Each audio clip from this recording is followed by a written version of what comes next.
Okay, can you hear me? All right, perfect.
Well, good morning, everybody. I feel like I spend too much of my time ruining good conversations by making everybody stop and listen to me. I'm Catherine Bradley, head of school. Many of you know this. I live at Grove House, where every head of school since Helen Temple Cook has lived, and I live there with my husband, Matt, our dogs, Gio and Apollo, and our college-age sons, Ajaje and Dagafe. And my goal here is to give you a little present of photographs for today and to let you know how things are going at Dana Hall. So, as many of you will have read in the bulletin, we had this remarkable story of this bronze casting by Augustus St. Gaudens that had belonged to Dana Hall School and Helen Temple Cook, and it disappeared around the time that Dana, Maine was taken down. So for about the last 50 years or so, nobody has known where this statue was. And last summer, up at the campus safety, right across from the campus safety office, a man came in and told Kathy Hamill, who was our longtime associate dean of students, that he had found something in his father's basement and they wanted to deliver it, and this package came in, and Kathy said, "Thank you very much." It was left there. She didn't really open it up, and so a couple days went by, she opened it up and realized what it was. She called archives. We did find out that what had happened was that the father of this man had been a house director, or part of a couple that was a house faculty member. And this, when Dana, Maine came down, was stored in the basement of the dorm that he was running. And when he moved, everything from his basement was moved to his new house. And there it had sat unattended for all the years. And so it was so exciting to have it returned. It has been cleaned, and it is now hanging up in the front entrance right by our front door. So if you came in the main entrance, it's hanging right to the right. We need to get a little bit better lit, but it is really wonderful to have it back home again. Yes. I will not take you through our entire strategic plan, though it is compelling. But we do remain guided by it, and I think it's really important for healthy institutions to have a strategic plan and to stick with it, because over time, it's very easy to get pulled into different directions, and if you're not guided by a single plan that the board has agreed on and the other constituencies have agreed on, it's very easy to get pulled by the loudest voice. So we remain guided by that. One of our pillars is community building, and this encompasses all aspects of community building, both among our students and our other constituents. And we work on this very deliberately. So we think of our traditions as these fun times that we had, or that we are having together, but it's also what binds us together in communities. So we really believe in making these traditions important and meaningful. And so we continue with Harbor Cruise and Step Sing, Senior, Sophomore, Cabaret Revels, Midwinter/Spread, and these all build connections among our students, and I think I've heard from some of you the recollections of these from your own time. So these are seniors at Harbor Cruise this fall, so obviously their class colors are green and white. And seniors, sophomores, the seniors still choose the costumes for their sophomores, and it's fun and a little bit embarrassing, but never demeaning, and everybody's in it together. So there's one, and then here's another one. I don't know how long the tradition of having to get signatures on the posters goes, but you can see that this group has to get signatures from Mr. Chu, Mr. Falcone, from me, and some others. The difference is that once upon a time, as I understand it, you had to go into the town of Wellesley dressed like this. We no longer do that, so it stays on campus. Another way of building community is our annual family weekend, which is usually the last weekend of October. It brings a huge crowd. This year was great because we had beautiful weather, which is not always the case the last weekend of October in New England. And this is our pep rally, which for a long time was held indoors, but we've taken to holding it outside. And as well, on that same weekend, we have a Friday night game under the lights. So the varsity soccer team plays a game. We bring in lights. It's very fun. All of the kids from 5th through 12th grade show up. Their parents show up. Kids from other schools show up. You can see that they're wearing Runway for Recovery socks. That's a partnership that we developed this fall with a breast cancer group that supports the families of stage 4 breast cancer victims. And so there was about a month-long educational program around that, and that culminated in them all getting to having raised enough money to wear these socks for their game. And so that was a community builder around education.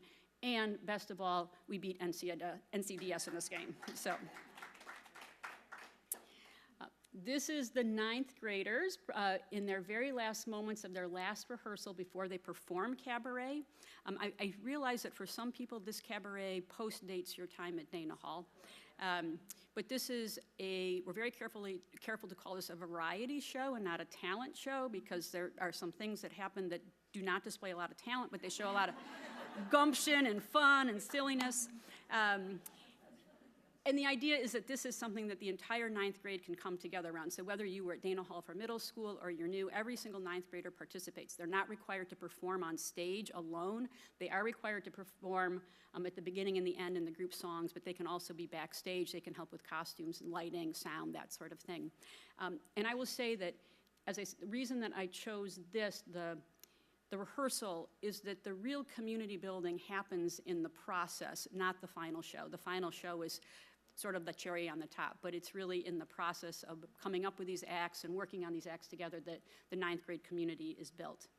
This year we added another layer, and we required the 8th graders to attend, and we gave them a pizza party ahead of time so that they could foresee what they would be doing the next year and envision themselves as very grown-up upper schoolers. Rebels continues. This was our 102nd performance this year. The junior class once again put on a very memorable performance. And everybody's favorite scene, the cask, right? The wine cask coming up. And the sword dance continues. Taylor Houston, who many of you may know through the advancement office, but who's also a Dana alum, is also one of our 11th grade class deans, and she makes sure that this tradition stays the same. So we've also been on the road building community outside of the school. So this fall we went basically over our Thanksgiving break to Seoul, Bangkok, Hong Kong, Shanghai, and Beijing. And it took us 12 days, including travel, to do those 5 cities. So it was a whirlwind tour, and I was able to do it by doing it over Thanksgiving, so that I wasn't away from school all of that time. So only missed 2 days of school. And we've also made visits to Connecticut, Florida, California, Washington, D.C., and New York City, bringing together alumni in all of those cities, which has been fun. And there's at least one familiar face up there. 2. Oh, 2. Yep, 2.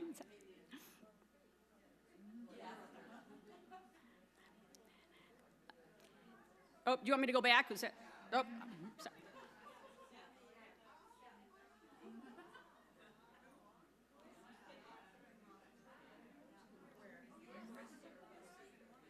Maybe I should have just gotten all pictures of these events.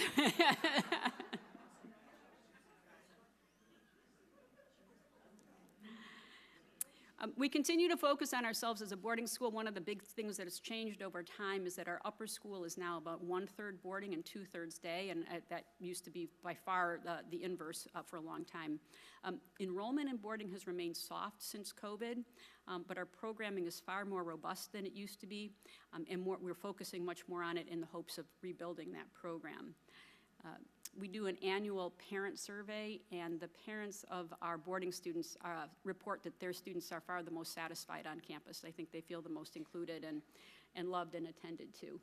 This is up in front of the Arisman Student Center at the fire pit with s'mores in the fall. Fire pit, yeah. Yeah.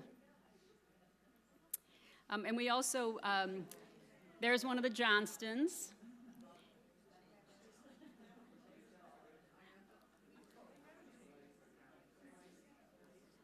So we started an enrollment and boarding life task force about 3 years ago, and we made some significant decisions.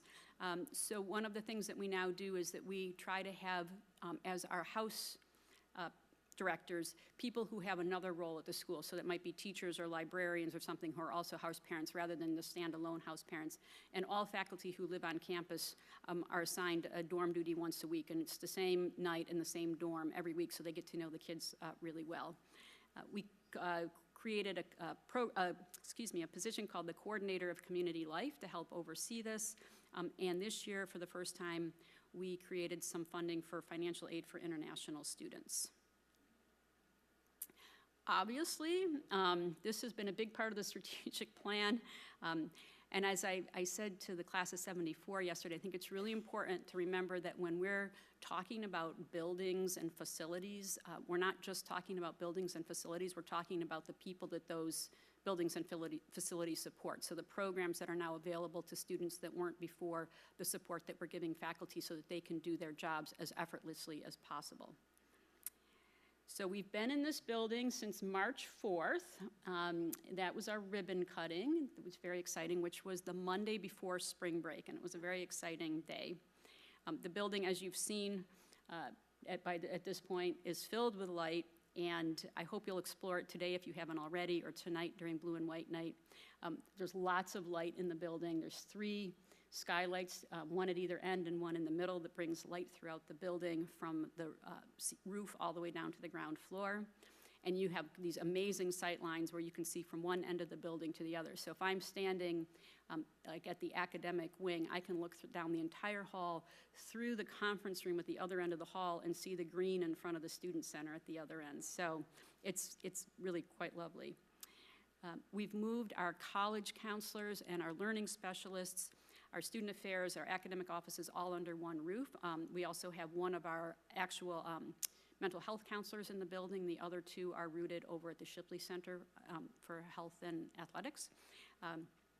So we have all these services in one place, so the kids don't have to feel like they have to trek to a different building to meet with the learning specialists or to meet with the college counselors. And we've expanded this room so that before we started this project, the faculty and students could not all sit in this auditorium. So we would have faculty lining up across the back and around the sides. So that's very exciting. We've built a number of gathering spaces because we know from research and our own experience that kids, girls especially, learn best when they can work together and share their learning with one another and cooperate in their studies. And so these have been very successful. This has been taken over as the junior area. There used to be an area in the building called the Pit, which was just a floor that the juniors sat on, and that was like their space. So this is their space now. We have a space here. This is looking down from the skylight, a space for the seniors as well. We made the decision not to do a defined space for 9th and 10th graders. We felt like that was probably developmentally not appropriate. We want to make sure that those bonds are built a little bit more strongly among them before they start feeling like they have ownership over a space. We have art studios, 4 amazing art studios, and a purpose-built chorus room so that we can have a chorus in the building that has great acoustics. And we are very, very grateful to everybody who helped us afford all of these amazing improvements. It's really important for us to emphasize that we use no tuition dollars for any of this. This is all based on philanthropy. So we're very grateful to everybody, many of you here in this room, who helped to make this happen. This is one of this year's 5th graders. That means she is a part of the class of 2031. And we've just finished our admission season that includes the class of 2032. So some admissions statistics. We're in a super competitive market. There's something like 90 schools within a 20-mile radius that our girls could attend, and as you know, birth rates are falling dramatically. While we have fewer applications this year than we've had over the average for the past number of years, we're holding steady, more or less. Financial aid, interestingly, requests were down a little bit this year. When we're doing some work on it. So here we kicked off, this is the kickoff of the public phase of our campaign. This was at the end of October. It was very exciting. So this is by far the most audacious fundraising effort in Dana Hall's history. $75 million campaign for this building, for some other initiatives, and the next most important after this building is endowment for financial aid and faculty compensation. Yes. So when we launched the public phase of the campaign, this is how we showed how much we had raised to date. So $54,394,552. We are now, since then, as of 3 days ago at 62,930,471. And here's a breakdown of that. So thank you very much to all of you who have given to this campaign, or who have advocated to others for this campaign, or who have just generally spread the positive word of Dana Hall to other people. I'm very grateful to all of you for that. As a result, yep, Step Sing. Step Sing, I'm afraid to say at this point, involves no steps and no singing. So it's a confusing name. It's chanting. The kids they've all now, like the tradition has been for them to come up with their own school chant. And so when the seniors chant their own, plus the previous 4 years, it's a lot of chanting. But it's still the same spirited, exciting, joyous vibe that I think it's always been. On the financial front, exciting news. As of March 31st, our endowment had reached $94.6 million. And if you've been following Dana Hall over time, you'll realize that's about doubled in the last 9 or 10 years. So very grateful to people who have donated to make that bigger, but also those who've managed the endowment to help that increase through good management. And then the core of what we do and why we're here, this is the root of all that we do. So it's not just the academics, but it's our athletics, it's our health and wellness program, it's our arts program. So we have done a couple of things recently. We've decided to reinstate our Mandarin program. Right now, the students are taking Mandarin online. Next year, they'll have a real teacher again, and we're going to bring that down into the middle school as well, so that we are hoping that that will take root. It's hard to start a new language in 9th grade when you haven't been exposed to it in middle school. And we also, this year, are finishing up their first year of a data science course, which was funded in part by the E.E. Ford Foundation, and which we spent a whole year, because of that funding, we were able to spend a whole year developing that course, and then this is the first year that we've offered it. It's been a huge success. We also know that the biggest and most important factor in education is the relationship between teachers and students. Many of you probably remember teachers that you were very fond of, and you worked a little bit harder and learned a little bit more because you liked those teachers. This is our 6th grade math science teacher with a couple of her students, and she's Dana Hall class of 2012. Yeah. Another aspect of our program continues to be our Global Ed program. We continue to have a Global Scholar Certificate program. Alexandra Seaman, longtime social studies teacher who since retired, started that program, and Heather Panahi, who has been here as a social studies teacher for some time, has taken that over. One of the things that Heather has done, this is not really crucial, but it's interesting, I think, is that every week she publishes a list of things that the Global Scholars can do to earn their points towards their program. And so they go to an event or they read something, and then they have to write up a little write-up in it for in their online journal. But she publishes those possibilities to the entire community, and they are like a fabulous resource for fun things to do on the weekend or date night or whatnot. So I often turn to those and say to Matt, this is what we're doing this weekend. And those range from things that cost money, like meals at different restaurants from different cuisines, to art exhibits at different art museums, some of which are free, some of which cost, to movies and videos that are being shown around town that are, around the area that are free. And so we try to make sure that these are available to all of our students and not just those who have extra money left in their student affairs account. In the fall, we welcomed for our Wanamaker series speaker Lisa D'Amour. She's a New York Times bestselling author. She focuses on adolescent girls' development. She's recently expanded her work to include boys as well. She was, for a long time, very well connected with Laurel School for Girls in Ohio. She is amazingly full of energy. She gave a presentation to the middle school, then to the upper school, then to the faculty and staff, and then to the parents all in one day. Yeah, amazing. And she's an extraordinary speaker. The gist of her message to the school was, there's a whole industry out there trying to sell you on the idea that you should always feel happy and stress-free and without anxiety. and you should always feel good. And one of the things that she was saying is that there are times when feeling stress and anxiety is appropriate, and that good mental health is having the appropriate emotional response to a situation. So for example, if you've not studied for the math test that you have tomorrow and you're feeling stressed about that, that's an appropriate response. Like you shouldn't be trying to figure out how to relieve the stress. You should be figuring out how to study so that you don't have that stress in the first place. And then being able to manage those feelings as well, like understand what's going on. So it was a really good reminder, I think, for both parents and faculty and staff that this feeling of always wanting kids to feel good and always wanting them to feel happy is not necessarily in the best interests of the kids. Oh, all right. And then this is a picture from a day that we had last Monday, actually.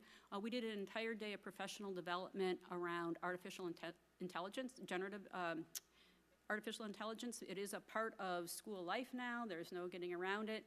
And so we had a keynote speaker from Tufts. He comes from the Tufts Center for Engineering, Education, and Outreach. And then there were a series of workshops that both talked about some of the pitfalls around AI, some of the ways that those can be used productively in classrooms, and then playtime for the teachers to try and practice with all of these various apps that are available and ways that they can use this. And I think this is, as I said to the class of 74 yesterday afternoon, I think we have to acknowledge this and sort of embrace it, because to not do so would be to say we don't believe in the internet back in the 90s, like it's not going to make a difference. I think this is it. So I hope this little gift of photographs from our year has given you some insight into today's Dana Hall, and maybe be a little nostalgic about your time here. In most of these pictures, there's been a young person developing into a powerful woman, and that is the future of our school, and I'm bold enough to say that is also the future of our country and our world. So,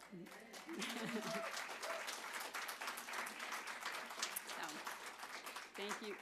I feel very deeply that we need to always continue to think of where we are in the arc of history, to honor our past, and to be present with the people that we are entrusted to educate now, but also to think about our future and the alumni that they will someday become.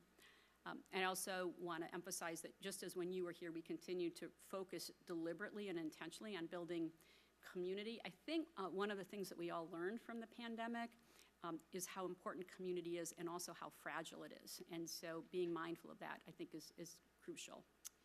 So there's the Amor Caritas statue being cleaned at the Professional Restorers. That's very exciting. And it's back here in the hall, or the entrance, as I said, and I hope you'll see it, and it will inspire you to aim once again in your life, or to continue to aim for Amor Caritas yourselves. So thank you very much, and I will turn it over now to Harriet.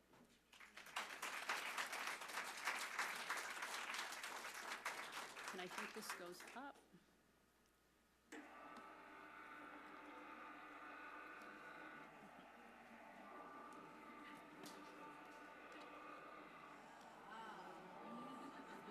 Ta-da!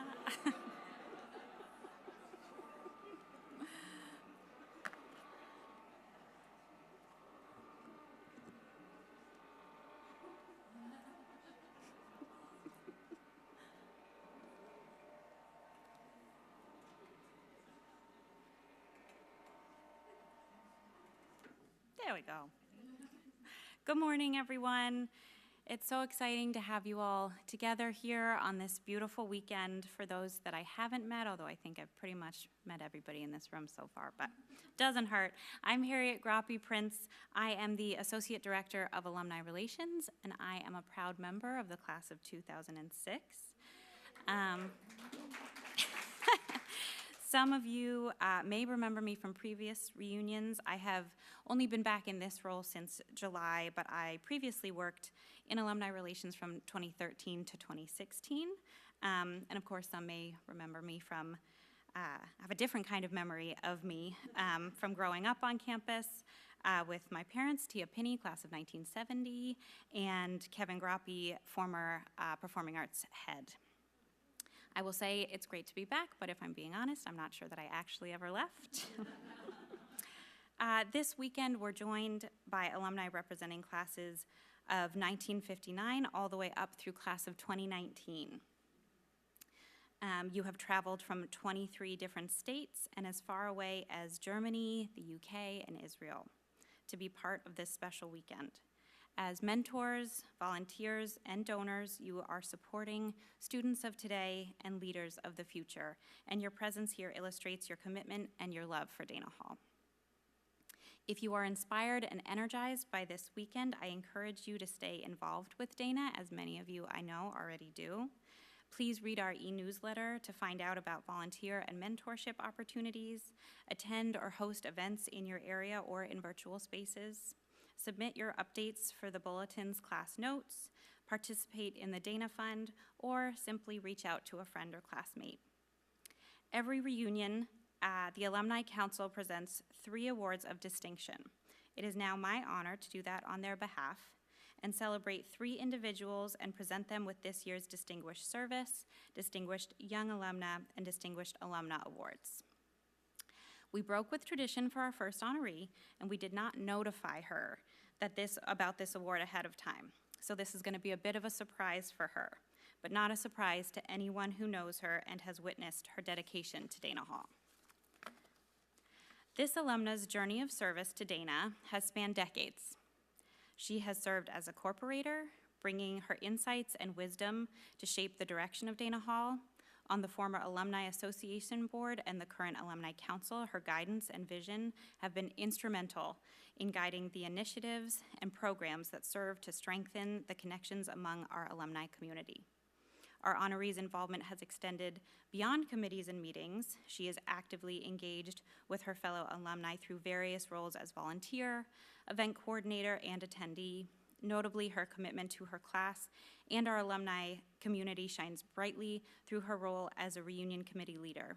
She has orchestrated memorable gatherings that rekindled friendships and reignited the spirit of our shared experiences. Her tenure as class correspondent further exemplifies her commitment to fostering connections and nurturing relationships within our community. Her role as the annual fund gift chair, member of the Alumni Fundraising Committee, and her membership in the Helen Temple Cook Society highlight her generosity and dedication to ensuring the continued success of Dana Hall. In every role, our honoree has exemplified the true spirit of service and loyalty. Her selflessness, leadership, unwavering enthusiasm serve as an inspiration to us all. About a week ago, I was speaking with a member of the class of 1974 about reunion weekend. We were remarking about the incredible past success that 1974 has had in bringing your classmates together for reunions. I said this class must have something really special, to which the classmate responded, "We have Kate."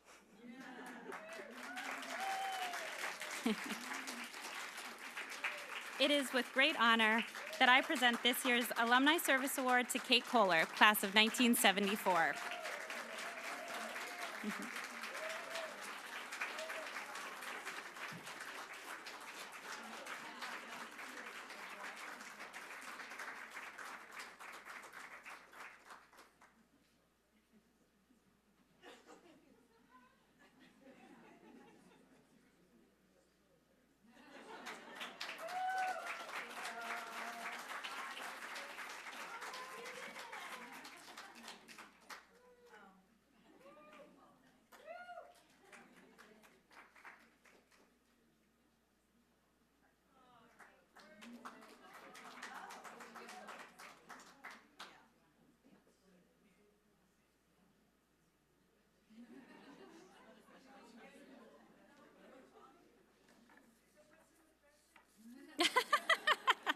She can open it at lunch.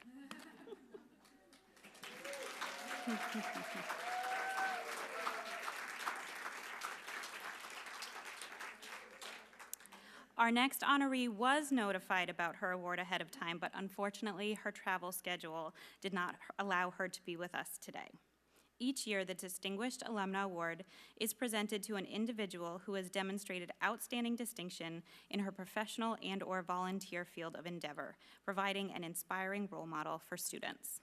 This year's honoree, Cynthia Hughes Pilskon from the class of 1974, certainly meets and exceeds these criteria. Currently Professor of Oceanography Emerita at UMass Dartmouth School for Marine Science and Technology, Cindy has dedicated her professional life to the study of our planet's oceans and large lakes. Along the way, she has blazed trails. In 1988, she was the first woman scientist hired at the Monterey Bay Aquarium Research Institute. In 1993, she was the first woman faculty member hired at the University of Maine's School of Marine Sciences. And in 2006, she was the first woman faculty member hired at UMass's School of Marine Science and Technology. Her work has taken her all around the globe. She is particularly focused on the effects of burning fossil fuels on our world's oceans. She is finding solutions to the global issues that have local impact. We are looking forward to welcoming her back to campus next year so she can share her inspiring story with our students. For now, she asked me to read the following message. Dear Dana Hall faculty, alumni, and members of the administration, I am truly honored to be selected for this year's Distinguished Alumna Award and gratefully thank the nomination committee for their efforts. An especially big thank you goes out to Kate Hirsch-Kohler, class agent for 1974, for submitting my name to the committee. I look forward to returning to Dana to accept the award and participate in She Sails next spring. Lastly, to my fellow Dana class of 74 alums, you know we totally rock. So party on and happy 50th to all. Please join me in celebrating our 2024 Distinguished Alumna Award honoree, Cynthia Hughes-Pilskon.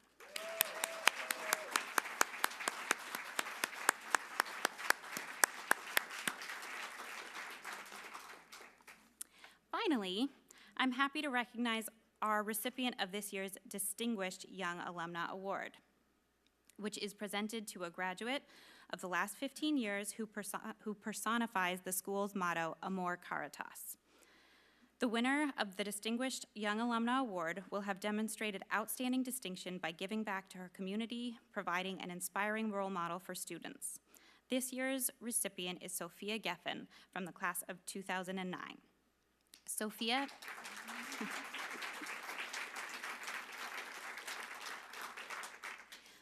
has spent her professional life working in public health, primarily in LGBTQ health, adolescent health, and sexual health. She has worked at a pediatric HIV clinic in Tanzania, managed a CDC-funded HIV prevention research project at Fenway Health in Boston, coordinated COVID-19 contract tracing programs throughout Massachusetts, and facilitated national health equity education programs for health professionals interested in learning how to become community organizers and activists. More recently, Sophia became a registered nurse and now works in the pediatric emergency department at Children's Hospital of Philadelphia. Last year, Sophia was awarded the Leonard A. Lauder Community Care Fellowship, which is supporting her dream of becoming a family nurse practitioner. She plans to focus her practice on LGBTQ care and has a particular interest in addressing health inequities faced by queer and trans adolescents and non-English speakers. Sophia, we are all so inspired by all that you have already accomplished, and we can't wait to see what you do next. Congratulations to Sophia Geffen, our 2024 Distinguished Young Alumna.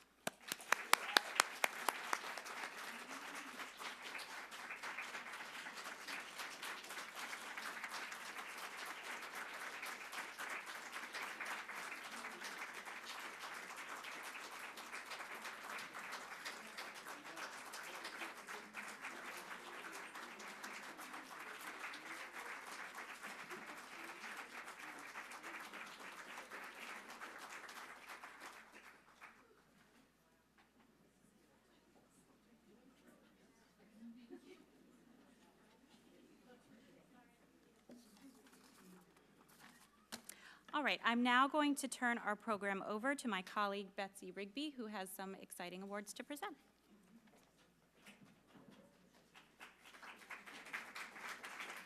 Thank you, Harriet, and good morning. I'm Betsy Rigby, Director of Development, and it is my honor to present the Class Giving Awards. Each year, we recognize those classes who have generously supported Dana Hall with their philanthropic contributions. There are 3 giving awards. The Class Agents Bowl goes to the class that donated the largest amount to the Dana Fund. This year's winning class donated almost $100,000 to the Dana Fund.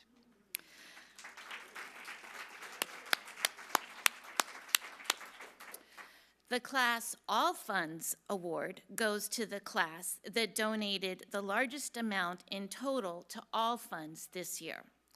Altogether, reunion classes this year donated almost $325,000 to all funds.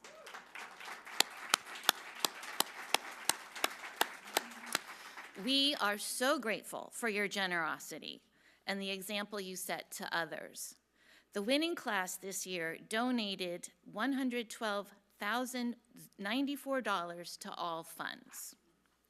The Class Participation Award goes to the class with the highest participation rate of giving this year to all funds. The winning class this year had 54% participation.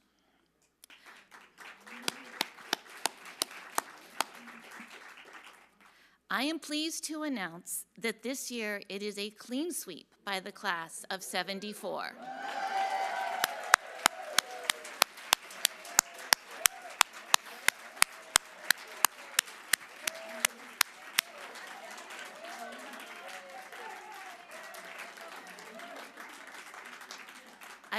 I would like to invite Kate Kohler back to the stage. Kate, as you know, has been a tireless fundraiser, champion, and advocate for her class and led the charge to her class's success this year.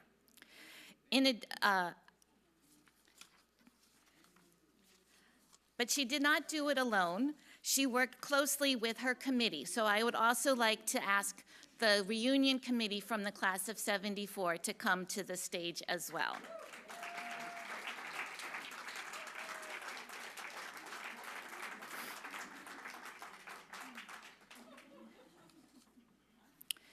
In addition to the amazing donations this year, the class of '74 also had a banner year last year when they donated more than $286,000 and named a classroom in this building.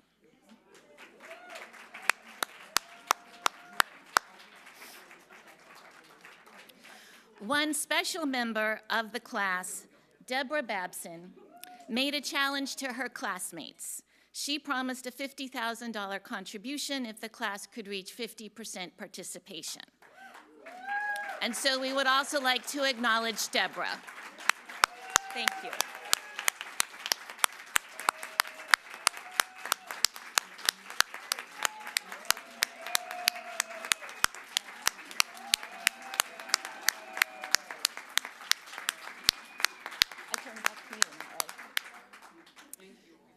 Thank you all for your generosity.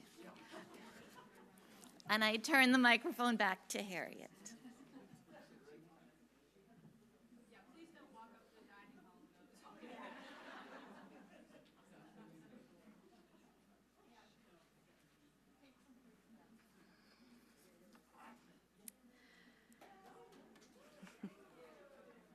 The Alumni Association Class Reunion Award goes to the class with the highest percent attendance at reunion this year.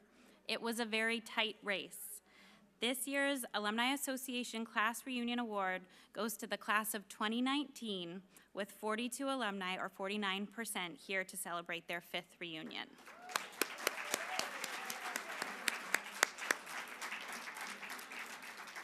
Do we have any members of the class of 2019 here? Oh, water. We do have a please. Yay.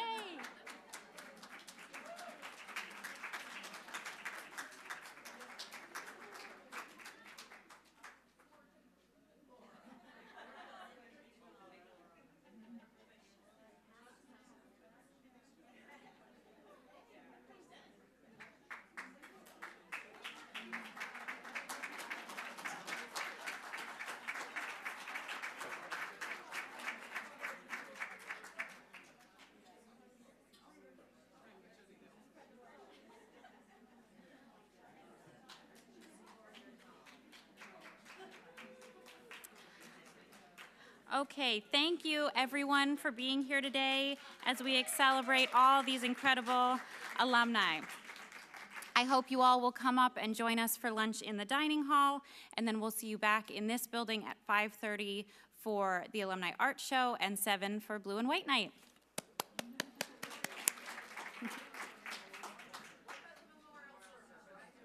The memorial service is at 2 o'clock by the ponds.